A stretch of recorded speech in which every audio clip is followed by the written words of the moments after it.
We have a small problem.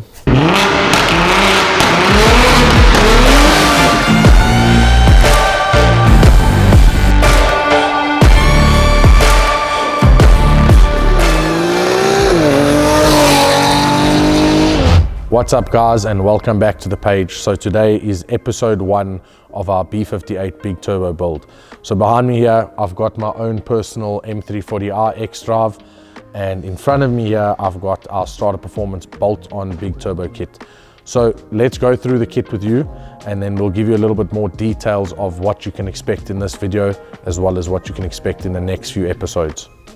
Okay, so what our big turbo kit consists of is obviously your turbo manifold over here. This is a twin scroll manifold, which we opted to go for, as I like the boost control of the twin scroll, as well as the earlier spool that you get with it. I know a lot of people have different opinions and comments about it. Leave them in the comment section, maybe I'll learn something new. Yeah, so next up we've got our charge pipe here. So this charge pipe here, we've got our block made up, and this houses obviously your temperature sensor as well as your boost pressure sensor, which fits directly in, and we've got our flange there CNC to make sure that it fits straight onto the original throttle body. Next up we've got the screamer pipes over here, or dump tubes. Some people have different names for them. These are 40mm pipes, which we run with our 40mm precision wastegates, and we are pretty happy with our boost control. So we've got the turbo here, we've got down pipes, but I just want to speak. So we've got the turbo here. I've opted to go with the 7275 next gen precision turbo. This car is going to be a stock engine car for a little bit, or a long time, I don't know, I'll have to see how it goes. But this turbo allows me to still have a fast stock engine car, and when I build it I have a lot of room to make the car a lot faster with a built engine. Let me touch on the down pipes here. So there's 2 different down pipes on here. Obviously, like I've said, we've gone with the 7275, which will fit this down pipe right here and that charge pipe. But if you look at this down pipe here, the flange is slightly bigger. So with the flange being bigger, that means that it accommodates the 73.9 or your 7480. Basically, the turbo bolts straight onto the manifold. All you'll have to do is change your down pipe as well as your bottom half of the charge pipe, and you've literally got a bolt-on solution for that. I know a lot of companies like to maybe buy another manifold or modify your own things. I don't want to do that for my clients. I don't want them to go elsewhere. I developed this kit, so therefore if someone wants to buy this kit and they want to upgrade their turbo, it's simple. They email us, phone us, whatever, send us a DM, order it, and we can ship it anywhere. It'll bolt straight on. Lastly, the one thing that we are waiting for that's not on this table is our oil lines. So I've just sent them off. I've made up the oil lines and I've just sent them off to the hydraulic shop so that I could get a few sets made to keep them in stock. Obviously, down here we've actually got some Vargas parts. We ordered your block offs and your oil drain and feed. Obviously, this is very crucial in a kit. You do not want to take the shortcut way of doing this, because it will end up in tears. So we are busy getting our own ones drawn up and CNC'd, but for now we've got the Vargas ones, and yeah, once ours are ready, obviously that will be thrown in the kit too. That is everything that is in the kit besides the oil lines. We are going to start with the assembly now, so let's get cracking on it.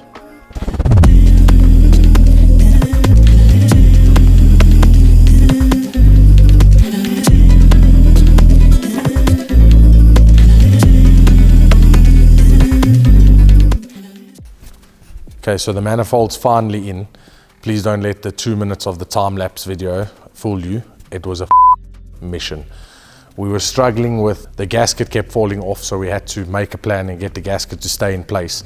And once that was done, then it was like quite simple. We literally just had to do 1 bolt from under the car, but everything else went in super smooth. So yeah, we're happy with the fitment so far. Let's carry on with the next step.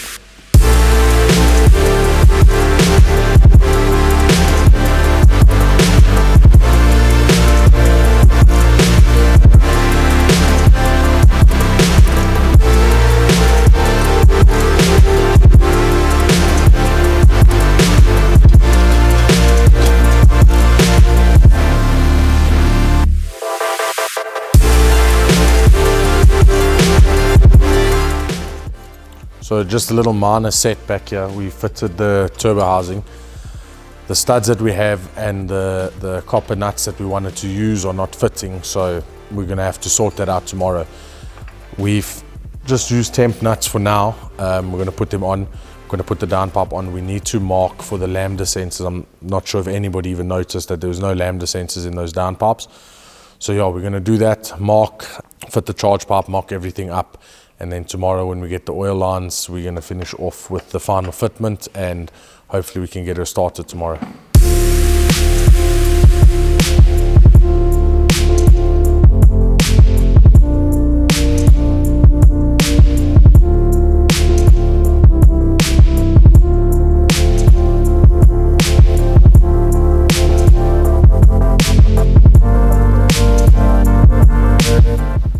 Okay, so we've got as much as we can do tonight done. If you look here, we've got our manifold fitted, we've got our wastegates, our screamer pipes positioned. The downpipe is in its position. We've marked at the back for the 2 lambda sensors that need to go in there, or the lambda bungs that need to go in there. And yeah, tomorrow we finish it up with putting on the boost pipes, get the nuts as we said for the exhaust housing, and then close it up and see if we can get it started. Also need to fetch our oil lines from the hydraulic shop, fit the fittings from Vargas, and I think it's a big possibility that we'll get it started tomorrow. Let's see how it goes. So we got Leash here, the wrap master, wrapping up the downpipe. It's definitely something I don't like to do. Leash is one of our head technicians at the 357. They're one of our business partners. If you check on our socials, you'll see a bit more about them and about us. So yeah, let's get the downpipe wrapped up so we can keep the temps a little bit lower in the engine bay.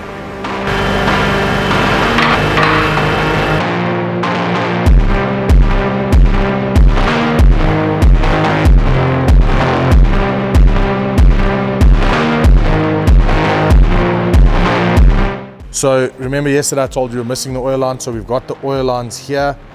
This is our drain pipe. As you can see, everything is crimped. I went for the hydraulic crimping. I just think it's gonna be a lot safer. It makes me feel like I have a lot more peace of mind. Yeah, so these are gonna be a bit of a mission to fit, or this return one. It's very snug up there. We can't even, I'll try to put some clips or pictures in for you, but yeah. Here's the feed line. We've opted for a banjo fitting on the top. I think it just looks like neat. And then we've got our fire sleeve here that we're going to be fitting around it just for extra protection. I really don't want to have any oil issues, fires or anything like that. So yeah, we've got that to do. We need to obviously close up the boost pipe or the charge pipe. We need to do, sorry I keep looking back, I'm just trying to think.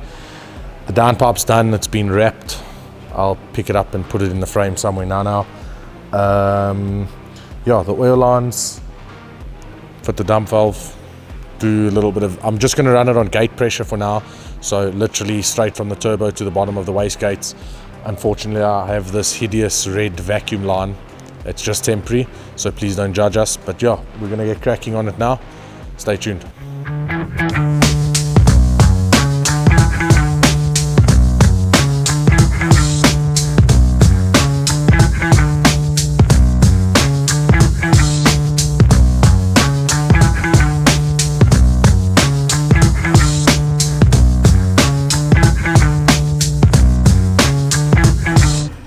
Okay, so we got the turbo on properly now, tightened everything up. It was a bit of a mission. Boost pipe is in, just need to put the clamp on the bottom. We're gonna lift the car up now and then just do all the oil fittings and block offs that we can from underneath. And then, yeah, just do the oil feed line, and I think we are nearly there. We'll check in after that.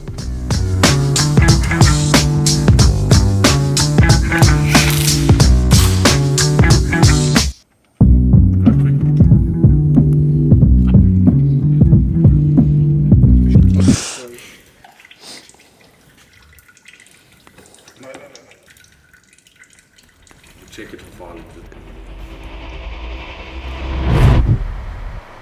My M3, shame, like I said earlier, poor M3.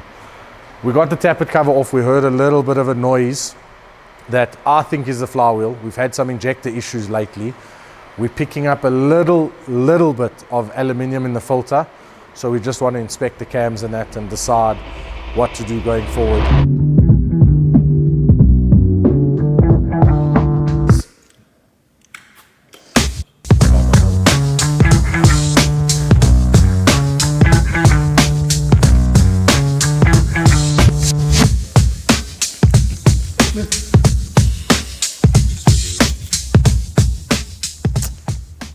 Okay, so everything is now done and fitted. Got the oil lines done, everything is being tightened. We've blocked off the water pipes, the feed and return. So yeah, we put the dump valve on, as well as we did an oil change on the car, oil service. I'm not sure if you saw my impressive oil pouring skills, not one drop was missed. So yeah, we're just gonna pop the ECU in. We've got that here now. Then we're gonna start it up and see. Let's hope it starts, but I'm sure it's gonna sound crazy.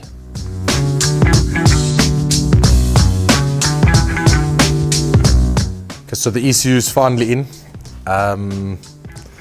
Small problem. We don't know where the key, well, the keys are not in the car. They're probably in the safe. We're just gonna have to get someone to come here and open it. I don't have the keys on me. Another problem. And believe it or not, this is the second time I've done this. When I big turboed my M3, I had all my mates, everyone come and look at the car. And I was like, okay, it's about to start. I waited for like 2 people to get here. Got in the car and there was no keys. So when you get here, got the car now ready to start. We just want to crank and just get oil pressure and get everything circulated properly. So we're going to do a few cranks just to get the oil moving, and then we'll plug the coil packs back in and then start it up.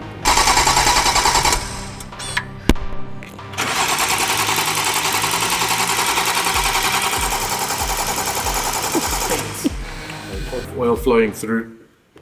I'm very excited. I haven't driven this car in months. So yeah, crank.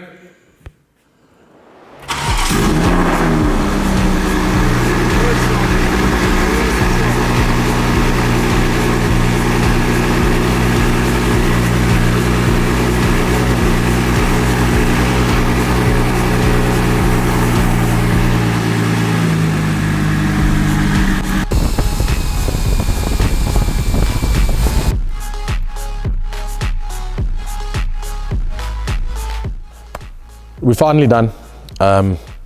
Unfortunately, I'm not going to be driving it tonight. I can, but we're waiting for a base map. We've got Arvo from Repo Power. He's going to be sending us a base map in the morning. The car can drive like this, but the workshop's blocked up and it's late now. I'd like to go home. It's very cold.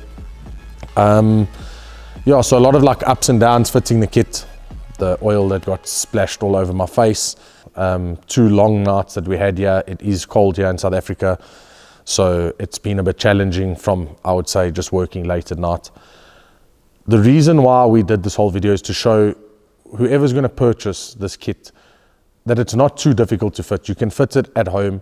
Yes, there's a few tricks that you're going to have to figure out yourself, of which nuts to tighten first, which bolts to look at, clocking the turbo, but all in all, we have no issues here. There's no exhaust leaks. Boost leak, we can't obviously tell you yet, but I can tell you there's no boost leaks. We know what we're doing. Oil lines, everything, there's no leaks whatsoever. The small problem that I had, which has got nothing to do with the kit, is our CCV fitting. I gave the O-ring to one of our customers. His one was damaged or just perished over the years. So I gave that away. We figured that out very quickly, sorted that, and there's no leaks. The car sounds good. It's obviously idling healthy, as you heard, first start, bang. But yeah, as we close episode 1.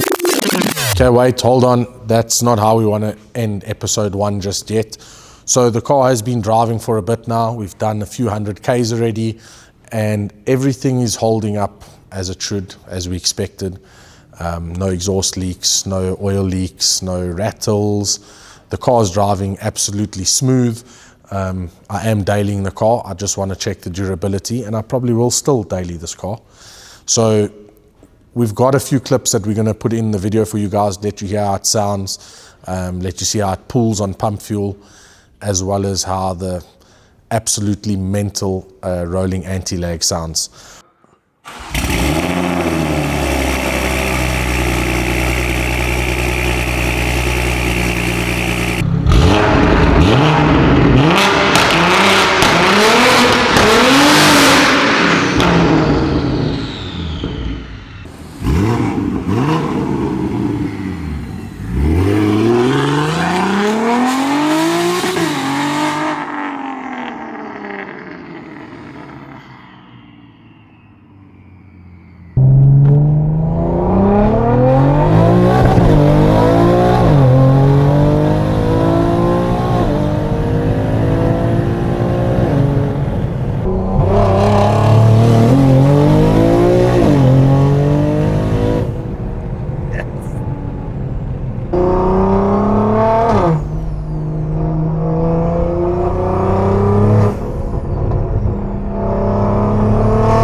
Guys, episode 2, we're going to be fitting a whole lot more parts. We've got our intake manifold, our catch can, port injection kit, reflex, and the low pressure pump that needs to go in.